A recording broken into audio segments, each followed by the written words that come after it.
And guys, I'll tell you, I did lose money with that one.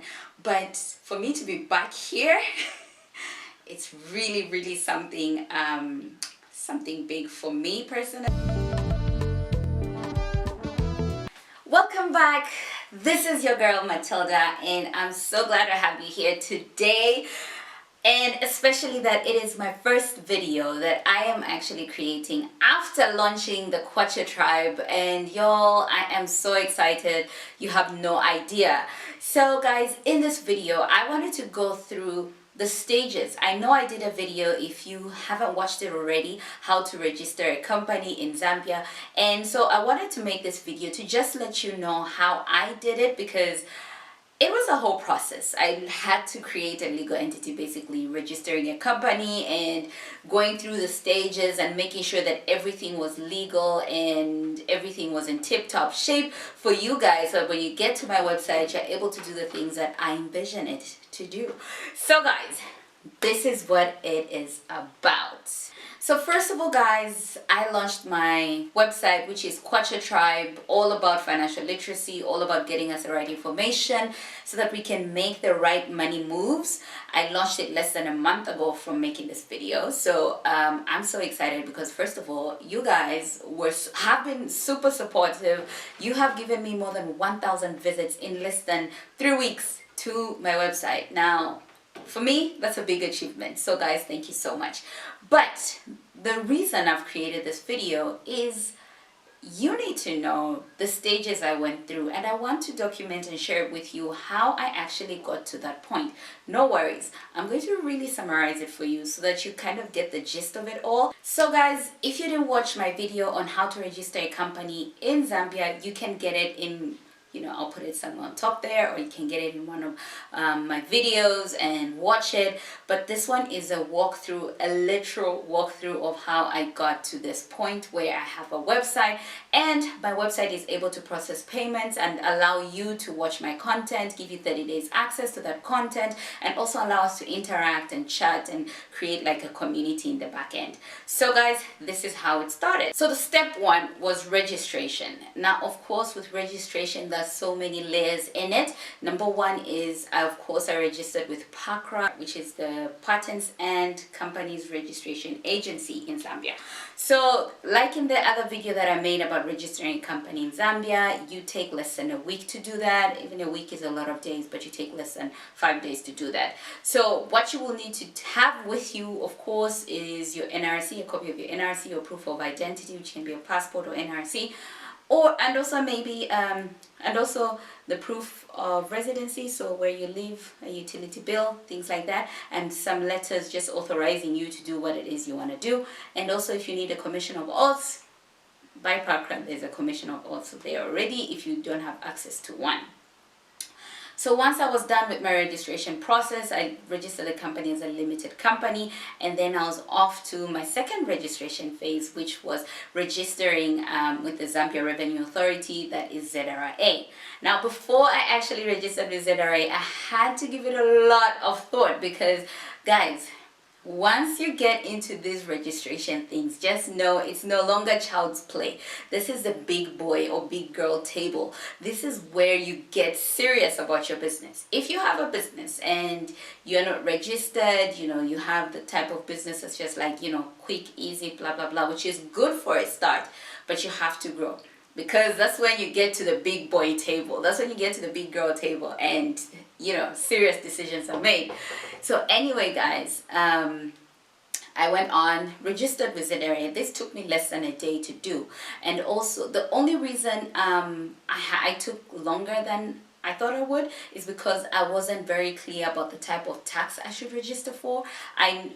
Usually it's either the turnover tax or the income tax. So because of the type of business I was doing, I had to explain it to the ZRA representatives, the assistants there, and it took us a bit of time for them to actually say, okay, this is the type of income tax you're supposed to do, of which, because it's a website, it's financial literacy and educational services there, I was put under the income tax bracket. Now, there's the turnover tax bracket and the income tax bracket.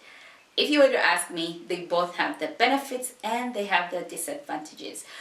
But for this video, I'm in the income tax bracket, which is exciting. Then I went on to do my bank account registration. This took me, it would have taken me a day, but it took me more than a day because of the introductory letter that I had to provide. And initially I was just like, oh no, why are they fussing me? And I was a bit of a headache because I thought it was a headache as well, doing all of that and getting that letter. But long story short, I finally did it. And once I had all my paperwork in place, according to the bank's requirements, I actually did that within a day. They got back to me and it was done in a few steps. The bank I chose, if you want to know the bank I chose, comment in the comment section below and I'll tell you why I did that. And yeah, but for this video, we're gonna slide right through the outcomes of each registration process. When you register with PACRA, you're given a certificate of incorporation, which you guys is very important to keep. Do not lose that thing. Then also you have your Form 2 and Form 5. That was in my case because it's a limited company. So yeah, those are very important. Your articles of association, very important documents. You keep them. And also for me, I go a bit further and keep them in soft copy and in hard copy, just to make, you know, life easier for myself. The step 2 stage is a website stage. So as I was also pursuing the registration process, I was also thinking about the website and trying to design it in my mind and on a piece of paper and trying to make sure that I was tackling 2 things at once so that when they do launch, I am actually just, you know, way ahead of the game. So planning, as I was waiting for certain paperwork or certain information, I was also planning on the website. So for the website stage, I had to think for the longest time. I was thinking about the website name and I wasn't sure what name it should be. And everyone kept asking me, Matilda, what is your website going to be called? And I was like, I don't know, but when the name comes, I will know. So long story short, settled on Kwacha Tribe. Kwacha because it's money, we are in Zambia, it's Kwacha.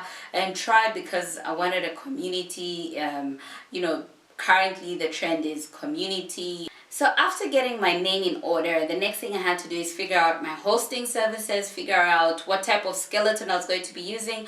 And by skeleton, I mean if I'm going to be using a WordPress website or, you know, Kajabi, or is it, anyway, there are a number, Bluehost hosting, different types of hosting services. I had to go through all those and figure out which one was going to be ideal for the type of website I wanted. And if you want to know more about this, please comment in the comment section and I'll do a follow-up video about the type of website that I followed up with to create that beauty. So if you want to see how beautiful my website looks, sorry to blow my own horn, but I like it so much. Check out the link in the description box, Kwacha Tribe, and you get there. As I was also doing the website stage, which is stage 2, is I also had to figure out what payment gateway I was going to use. A payment gateway is basically an integration you put on your website so that you can process payments. Now, I had to make sure that the integration I was going to use, or the payment system I was going to use, is one that is recognized by BOZ, by the Bank of Zambia. I didn't want any funny business of somebody tampering with that, because then the website is compromised and I didn't want that. I had to make sure I do my entire homework, which I did, and settled with Flutterwave.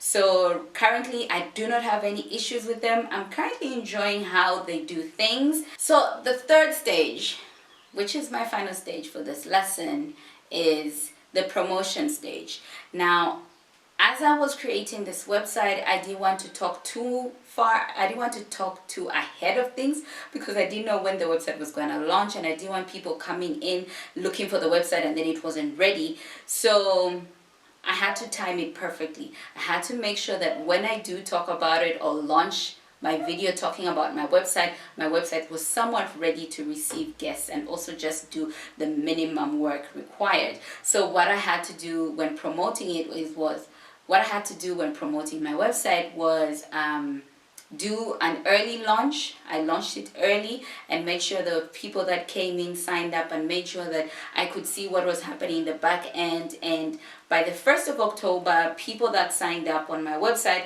are able to access the content that is there for them specifically, and also we can go from there. One thing I will tell you, soft launches, very, very beneficial, very beautiful, and very helpful for you to know how things flow to and from your website, and also to just watch the customer experience. So that was really good for me. And if you want to create something like me, I would encourage you to do that. The scariest part about doing the launch of Kwacha Tribe and making sure that everything was in place was, first of all, my previous experiences. Those things were haunting me. Number one, because it's not my first time trying to create an e-commerce platform. And also because of that experience, I was a bit reluctant to do it. But because of the type of year I set out this year to be, was basically to say, just do it. So that has been my mantra. Even as I was creating it, I was laughing at myself because I was like, I promised myself I'm not gonna do this thing unless I'm sure it's gonna be a success. So one thing I'm gonna give a shout out to Chiyimba Mando, whom a few weeks ago commented on one of my videos where I spoke of the 5 lessons I learned, 5 things to do before starting a business or something like that. From that experience, which is a video I recorded in 2020. And he said, Matilda, I think I can guess that you created an e-commerce platform or an education website. And that was so point on. I laughed so hard because, and I asked him, why do you say so? And he said, because I tried the same thing and I flopped. So it was amazing to just find somebody who, from my story, could pick out what it was, what type of business it was I tried out. And guys, I'll tell you, I did lose money with that one. But for me to be back here, it's really, really something, something big for me personally. So for me to even say that I got 1,000 visits, it's a huge achievement for me, and that is a bittersweet part about it, because I have lessons I can draw from, and also I know how to go from to maneuver certain things and how to make sure that I minimize my losses and costs, so that I'm giving the best value, but I'm also looking after myself. So guys, thank you so much for your love and support, and we will keep growing together, and great things are yet to come. And I'm so excited for Kwacha Tribe because of the journey that it's setting out to be. And I'll keep encouraging you, I'll keep creating more content like this so that you can benefit from it. And yeah, remember to do the deed, and I will see you soon.